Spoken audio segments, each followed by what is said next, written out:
पुसेगाव हिंद केसरीचा मानकरी, जो चांगला पळेल तो पुसेगाव हिंद केसरीचा मानकरी होईल, ज्याच्या पाठीशी सेवागिरी महाराजांचा आशीर्वाद होईल तो होईल. खऱ्या अर्थानं टोटल असं उराटीचं रान आहे, उराटीचं रान आहे. आणि त्या उराटीच्या रानाला पाळायचं म्हणजे बैलांमध्ये दमच पाहिजे. आणि तो 900 फुटाचा जरी पल्ला असला ना, ॲक्युरेट टाकले 900 फूट, तो 900 फुटाचा जरी पल्ला असला ना तरी ते 1100 1150 फूट पळल्यासारखा अनुभव येईल. कारण खूप उराटी आहे आणि खालपासून उराटी आहे, खालपासून उराटी आहे. तब्बल जवळजवळ 22 टँकर आहेत तिथं आणि 4-5 रोलर आहेत. म्हणजे एवढं काम युद्ध पातळीवर मैदानात चालू आहे. मैदानातला खडा ना खडा वेचण्याचं काम चालू आहे. मी कारण काल गेलो होतो मैदानाची पाहणी करायला, त्यावेळेस प्रत्येक खडाना खडा वेचण्याचं काम करतायत. आयोजक खूप सुंदर मैदान आयोजित करण्याचा विचार करतात. कारण न भूतो न भविष्यतो असं पुसेगावचं 2024चं हिंद केसरीचं मैदान होणार आहे. आणि हे मैदान यावर्षी नक्कीच उत्कंठावर्धक असेल.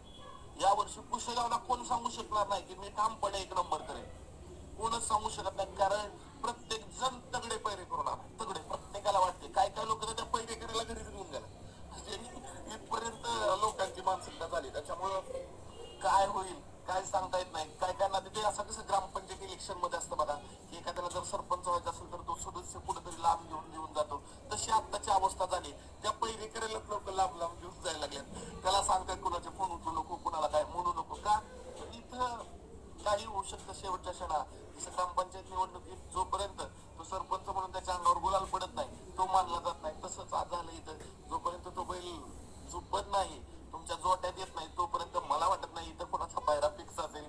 कारण काय काय लोकांनी 2-2 जणांना शब्द देऊन ठेवल्यात, मी तुमच्यावर पण पळतो, मी तुमच्यावर पण पळतो. नक्की पळणार कोणावर हेच कळत नाही. त्याच्यामुळे काय होतंय की खूप अडचण येतात. कुणालाच कन्फर्मेशन नाही, कुणालाच कन्फर्मेशन मिळालं नाही. त्याच्यामुळे सगळे जण सध्याच्या स्थितीत तर द्विधा मनस्थितीत आहेत. काय काही जणांनी पैरे केले ते मात्र बिनधास्त आहेत, ते निवांत बसलेले आहेत. कारण काही काही लोकांनी दत्त जयंतीच्या अगोदरच पैरे केले होते आणि तेच पैरे पुन्हा ते 8 तारखेच्या पुसेगावच्या मानाच्या हिंद केसरी मैदानात करणार आहे.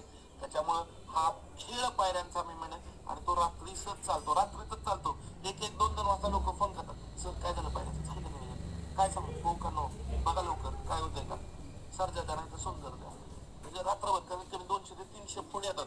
या 2-3 दिवसात मला तर इतक्या बैलगाडी मालकांना फोन केले, मला ते इमॅजिन पण नाही, नावं पण माहित नाहीत मला काय काय लोकांचे. अशा सुद्धा लोकांनी मला फोन केलेले आहेत.